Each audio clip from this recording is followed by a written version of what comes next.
Finally he is fine, ये I am so happy. ये इतने भी मैसेजेस जितने आप और वो प्रोफेशनल डॉक्टर्स के बीच हैं, क्या ये आपके पास हैं? सारे के सारे। क्या ये मैसेजेस आपने ईडी के सामने रखे हैं, मुंबई पुलिस के सामने रखे हैं? जी। और अगर कल सीबीआई आए या नारकोटिक्स ड्रग्स कंट्रोल के जो लोग आए, आप उनके सामने रखेंगे?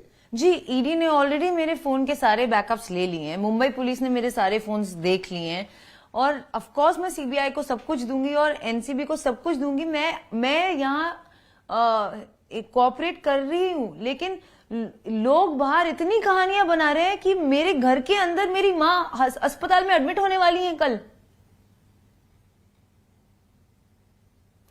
क्या मुझे अपनी इनोसेंस प्रूव करने का मौका नहीं मिलेगा? नहीं मिलेगा, लेकिन आप इतने दिनों से आपने अपनी बात नहीं रखी ना, इसीलिए मैं आपसे पूछ रहा हूं। आप कह रहे हैं क्या मुझे अपनी इनोसेंस लोगों के सामने रखने का मौका नहीं मिलेगा? हम आपको दे रहे हैं, आपकी बात रख रहे हैं, लेकिन यह सवाल उठता है इतने हफ्तों से आप इतनी चुप क्यों रही? यह सवाल उठेगा ना, इसलिए लोगों को लगा है कि कहीं ना कहीं आप कुछ छुपा रही है। साइलेंस मेरी वीकनेस नहीं है। Silence was my respect for Sushant. Silence was my regards for an ongoing investigation. मेरी कोई ड्यूटी नहीं थी कि मैं मीडिया में आके या किसी शो पे आके सब कुछ बताऊं। मेरी पहली रिस्पॉन्सिबिलिटी मुंबई पुलिस को थी, उसके बाद मेरी रिस्पॉन्सिबिलिटी ईडी को रही है, अब सीबीआई है, अब आगे ये है, पर वैसे ही सब लोग सब कुछ लीक कर रहे हैं। एक और सवाल, इस जो डिप्रेशन का जो सवाल है, क्या आपने कभी सुशांत के परिवार वालों को उनके इलाज कराने से रोका था? क्या आपने उनको कहा नहीं आप नहीं आ सकती इसमें? क्या आपने उनको सच्चाई बताई थी कि सुशांत इतने डॉक्टरों के पास जा रहा है, ये सब बताया था? जी, नवंबर में जब वो आए थे, मैं उनके साथ बैठी थी, मैं काफी खुश थी कि वो चंडीगढ़ जा रहे हैं उनके साथ, क्योंकि उनकी जो एल्डेस्ट सिस्टर है ओपी सिंह जी की वाइफ, उन्होंने कहा कि मैं सब जानती हूँ मेंटल हेल्थ के बारे में, मैंने अपनी मदर का भी टेक केयर किया है, and I was feeling very confident. और मैंने उन्हें बताया ठीक है मैम, ये लीजिए, ये हैं डॉक्यूमेंट्स, ये हैं प्रिस्क्रिप्शंस, ये हैं डॉक्टर्स के नंबर, ये हैं दवाइयां, आप प्लीज टच में रहिएगा। एक कहीं ना कहीं आप पर ये एलिगेशन और इसी से होता है कि आपने, जैसे मैंने पहले भी कहा, सुशांत को कंट्रोल कर रही थी और सब कुछ आप ही के जरिए हो रहा था। आपकी उनकी स्टाफ, उनके पैसे, उनकी जिंदगी। जैसे आप एक साथ रहने लगी, आपने स्टाफ बदल दिया, उसके बाद सुशांत बदल गया या आप बदल गई, लेकिन कहीं ना कहीं उनके परिवार को आपने कट ऑफ किया। आपने क्यों ये सब बदलाव किए? स्टाफ को बदला, एक तरह से सुशांत की जिंदगी में आपने एक तरह से कंप्लीट कंट्रोल करवाया। ये बहुत ही बेसलेस एलिगेशन है।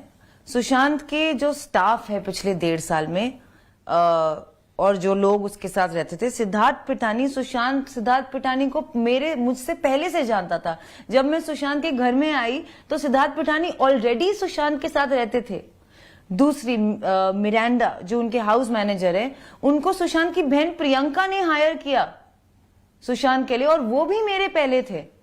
तो सिद्धार्थ, तीसरी उनके कुक केशव और उनके क्लीनर नीरज, इन सबको सुशांत दीपेश को सुशांत पहले से जानते थे। मैं इन लोगों को जानती भी नहीं थी, सुशांत ने मुझे इन लोगों से मिलाया। आपने इन स्टाफ वालों को हायर नहीं किया है? बिल्कुल भी नहीं। आप ये संदीप सिंह को जानती हैं, जिनका नाम बार बार उठ रहा है? जी नहीं, ये जो कहते हैं बड़े अच्छे दोस्त है सुशांत के। तो कहाँ थे 1.5 साल तक? मैंने ना नाम सुना है उनका, ना कभी घर आए हैं। सुशांत के कॉल लॉग्स में भी आई गारंटी हूं उनका कोई नाम नहीं होगा, कोई जिक्र नहीं होगा। ये जो एलिगेशन है कि आप चाहती थी कि सुशांत को मिलने वाले फिल्मों में आपको हीरोइन बनाया जाए, कहीं ना कहीं यू आर फोर्सिंग सुशांत कि मेरे वो जो डायरेक्टर्स हैं उसमें आपका भी रोल होना चाहिए। You are exploiting using Sushant. ये एक एलिगेशन आप पर लग रहा है कि रिया चक्रवर्ती अपने करियर के लिए, अपने फैमिली के लिए सुशांत सिंह राजपूत एक अपवर्डली मोबाइल स्टार के साथ एक तरह से उन्हें कंट्रोल कर रही थी। एलिगेशन तो लगा है, लेकिन अब ये प्यार नहीं था, this was a relationship you are exploiting. आप रूमी जाफरी जी से भी ये बात जरूर पूछिएगा कि किस वे में ये पिक्चर बनते बन रही थी। मेरी पिक्चर चेहरे फिल्म हो रही थी फिल्म सिटी में, जून 2019 जुलाई 2019 में सुशांत मुझे अक्सर छोड़ने आते थे सेट पे और मिलने आते थे सेट पे। वहां उनकी मुलाकात रूमी जाफरी जी से हुई और उनका एक पर्सनल कनेक्ट बना कि वो एक ही थिएटर ग्रुप में काम करते थे, नादिरा बब्बर जी के थिएटर ग्रुप में, और उनका आपस में प्यार वाला रिश्ता शुरू हो गया। उन्होंने रूमी जाफरी जी को कहा कि पहले रिया और मैं, मुझे एक प्ले करना है आपके साथ, नादिरा बब्बर जी वाला, लैला मजनू, और अनु कपूर सर भी उस प्ले को डायरेक्ट करेंगे और आप भी इस प्ले को लिखेंगे। उसके बाद सुशांत ने आगे जाके बोला कि नहीं, प्ले में तो 10 महीने लग जाएंगे, मैं तो स्टार हूं, मुझे तो जल्दी करना है, फिर आगे भी काम करना है, तो हम एक पिक्चर करते हैं। एक दिन वाटर स्टोर में बैठे बैठे हम लोग एक गोविंदा सर की फिल्म देख रहे थे और सुशांत ने बोला हीरो नंबर 1, और बोला कि यार ये पिक्चर किसने लिखी है, मुझे उनके साथ काम करना है। और फिर उसने गूगल किया, उसे पता चला कि रूमी जाफरी ने लिखी है। तो उन्होंने खुद रूमी जाफरी को फोन किया, वो अकेले उनसे मिलने गए। उन्होंने बोला सर आप लिखेंगे, रिया एक्ट्रेस होंगी, मैं हीरो होऊंगा, करें। और सब लोग सहमत थे, सब लोग खुश थे।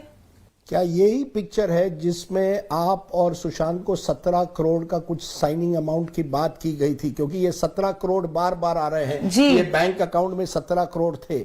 मैं आपसे पूछना चाहता हूं, क्या ये इसी पिक्चर के लिए थे और क्या ये पैसे आपको मिले या नहीं? नहीं, एक्चुअली आप पहले इंसान है जिसे ये समझ में आ रहा है, शायद, थैंक गॉड। सुशांत को इस फिल्म के लिए वाशु सर, जो हमारे प्रोड्यूसर थे, वाशु भगनानी, और रूमी सर के साथ एक मीटिंग हुई थी जिसमें वाशु भगनानी ने, सर ने सुशांत को कहा था, उनकी म्यूचुअल अंडरस्टैंडिंग में